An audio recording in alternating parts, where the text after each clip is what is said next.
Hey, good morning. It's Pastor Jeff with your Sunday morning message. Thank you so much for tuning in with us here at Freedom Church. If I am honest with you, contentment is a funny thing because contentment has to spread over the whole thing. It's an umbrella term. You can't say I'm content in this area but not in that area. We tend to say, well, I'm really content here. I'm really content where I'm content at my job and I'm content in my home life, but financially, I could use a little bit more money. I could use a little bit nicer car. I could use a little bit, whatever it is. Contentment has to cover the entire thing. So if I become content by having my desire satisfied, that's simply self-love. But when I am contented, the action, contented with the hand of God, and I'm willing to be at His disposal, then my contentment comes from my love to God. So the reason most people don't have contentment in the things of the world is not that you don't love them enough, and it's not that you don't have enough. It's that we expect far too much from the things that we do have. And so first we're going to break down how true contentment comes, what is the secret to Christ exalting contentment, and then thirdly, we're going to talk about how do we live in the secret of contentment. We're looking at Philippians 4:10-13, and it says this: I rejoiced in the Lord greatly, and now at length you have revived your concern for me. You were indeed concerned for me, but you had no opportunity. Not that I am speaking of being in need, for I have learned in whatever situation I am to be content. I know how to be brought low, and I know how to abound.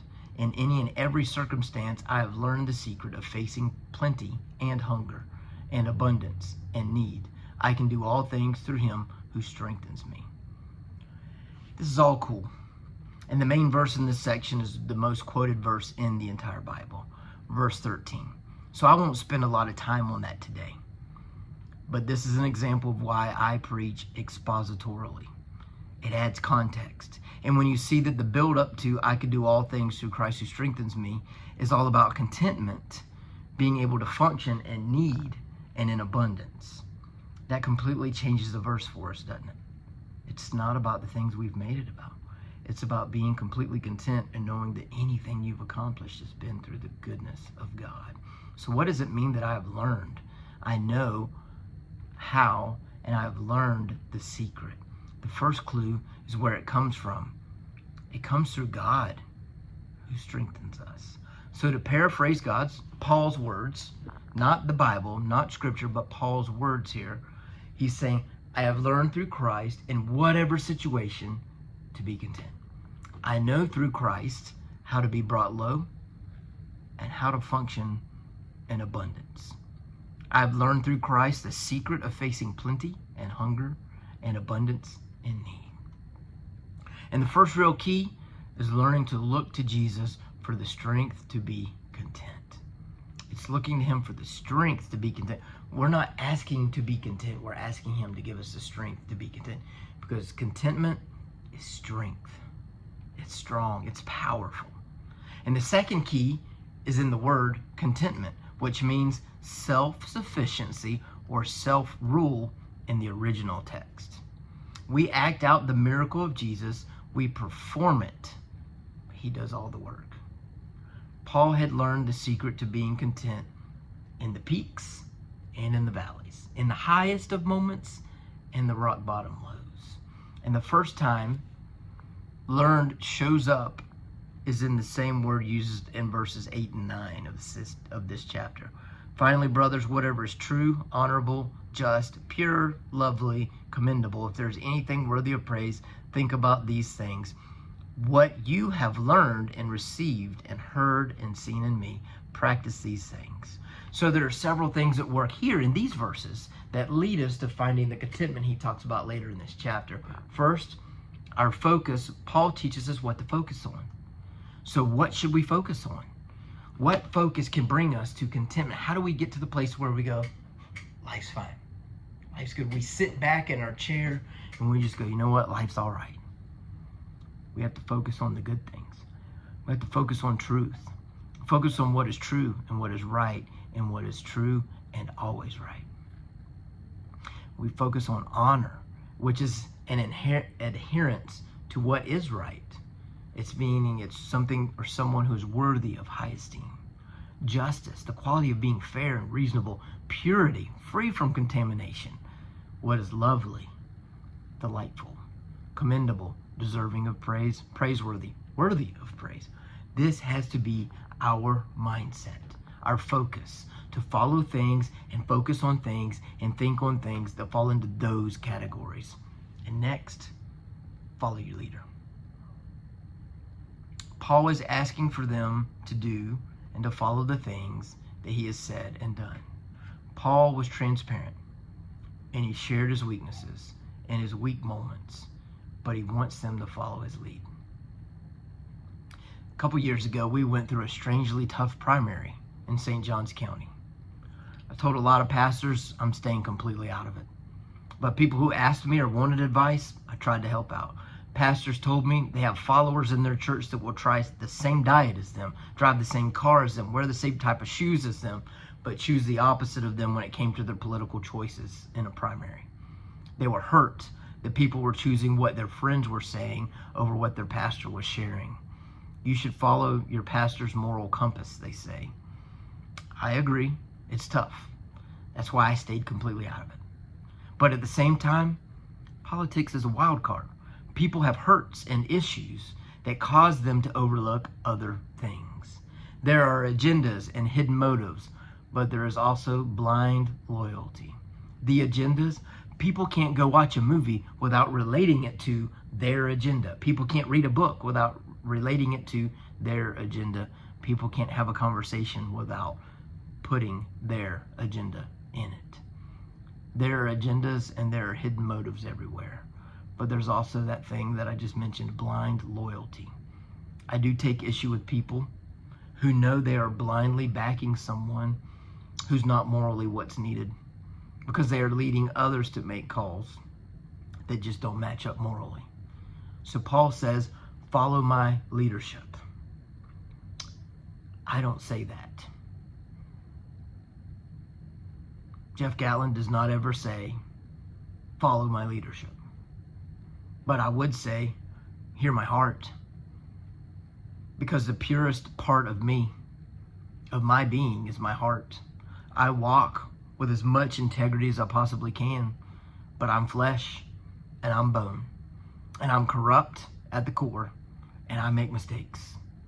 Remember, Paul taught us just a few verses back to put no confidence in the flesh. That doesn't mean put no confidence in your flesh and actions. It means don't put confidence completely in your flesh or in the flesh of others. And this next part is for everyone, not related to me. When I am being true and honorable and just and pure and lovely and commendable and praiseworthy, join me.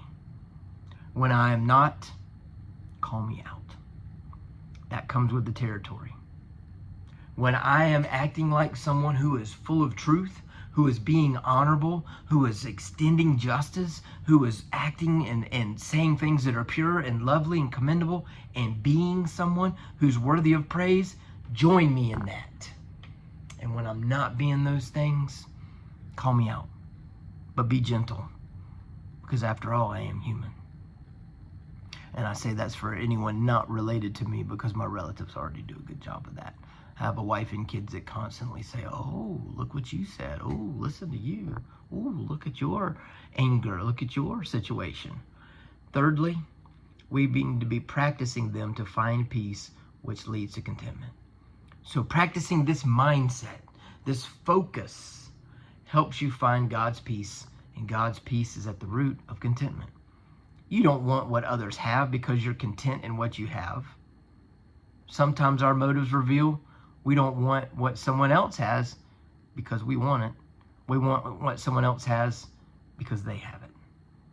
You see those motives? Those aren't pure. They're not worthy of praise. I don't want that nicer truck because I need a nicer truck.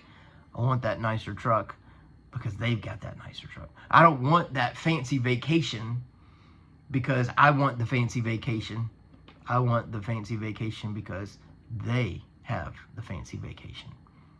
You see, this past week, Tara and I drove to Tennessee, which I'd already been there from Bristol, for racing for a couple of days. We drove to Tennessee and we dropped Bray off. We drove 9 hours back home.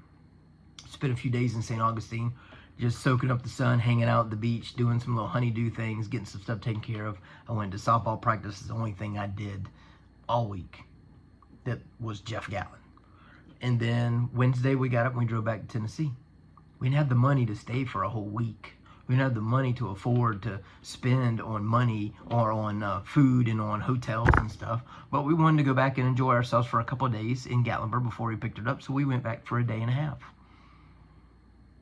And I'm content with that because it was my vacation and it was my getaway with my wife. I could look at someone else's vacation and go, oh my gosh, they spent 3 weeks and, whatever. They spent a week on a cruise or in the Caribbean or whatever it may be, or in Alaska. But if I'm looking at what they're doing, I'll never be content with what I have. So step 3 of getting to the secret of contentment is to realize a very practical learning of Paul's teaching. It isn't so spiritual that it doesn't need physical and mental learning.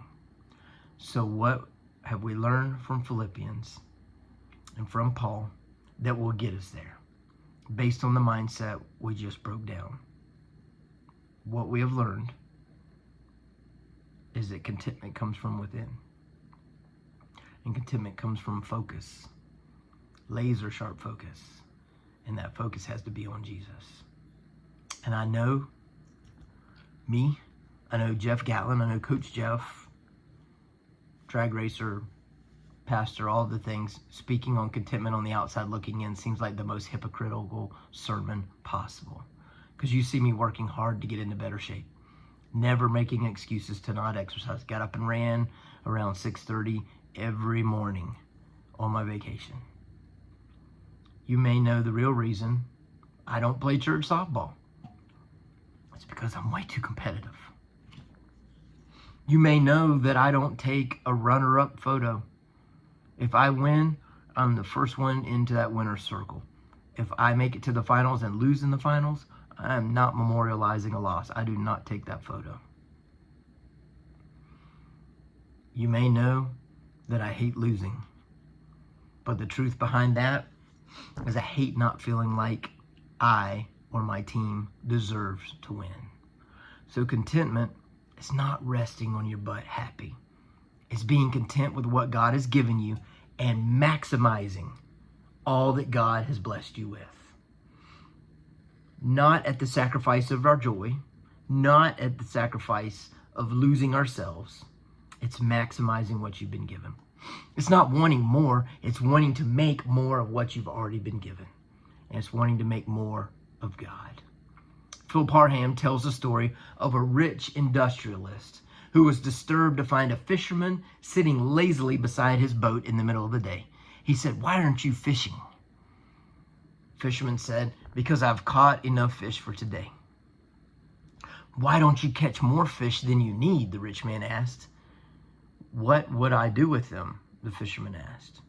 "Well, you could earn more money and buy a better boat, and you could go deeper and catch more fish. You could purchase nylon nets, catch even more fish, and make more money. Soon you'd have a fleet of boats and you'd be rich like me." And the fisherman asked, "Then what would I do?" And the industrialist said, "You could sit down and enjoy life." The fisherman looked back and smiled. He said, "What do you think I'm doing right now?" Think about that. Work hard, work hard. People are resting on retirement. Retirement is a Western world thing. It's not a God thing. It's not a world thing. It's an American dream thing. I want to retire and live life to the fullest. You better start living life now, because there's no promise of tomorrow. There's no promise of retirement. And the weekends. Don't get me started on people that live for the weekends. Oh my gosh, if I could just make it through to Friday night, oh, I'm going to have the best weekend. You know what? You wake up Monday and the same things are waiting for you. You know what you need to do? You need to wedge in some time for you. Wedge it in every day. That meeting, that 9 o'clock meeting that ends at 10, don't start that next meeting till 10:15. Learn to be present. Stop living for the weekend. Stop living for retirement. Because you see, We think contentment is waiting for us on the other side of all of our hard work, when in reality, if we start with contentment, our hard work will have more value. And the do, go, go mindset, it's not only for work and financial gain, it's for us spiritually as well. You see, religion is the most controlling thing in the universe that man has made. Religion continually tells you, do this, do that. Jesus says, it's done. The difference between Jesus and the Christianity that he teaches us and religion and what the world has made of it is the world says you got a list of things to do to be good enough, and Jesus says, I've already done enough for you to be good enough. Contentment in Jesus is knowing that it's all been done already, and all you have to do is believe in it and accept it. Or think about it this way. The original sin recorded in Genesis shows Adam and Eve eating from the tree they were told not to, right? They ate the fruit that they weren't supposed to. It was a two-part victory for Satan. First of all, notice that Satan didn't attack Adam. There was no need to attack Adam. Satan is divisive. So he waited patiently for God to create Eve, and then he stepped in and he attacked. It's the same thing he's doing today. He constantly attacks the family and divides the family in ways that seem so small and in ways that seem so innocent, until next thing you know, you've got a broken family over simple things. But secondly, all Satan had to do was to sell them on the fact and make them think that contentment exists somewhere outside of what God had already given them. They walked freely. They talked openly with God. They talked openly with one another. They were the owners of all of creation. They named everything. They lived above everything. And they had no stress. They lived the best life man has ever known. Yet they were easily convinced that somewhere outside of all that God had ever given them was more contentment. Far too often, we fall in love with the idea of where God is taking us next, to the point that not only do we miss where God has us now, we start to despise where God has us now. And contentment is realizing that God has you right where he can use you best.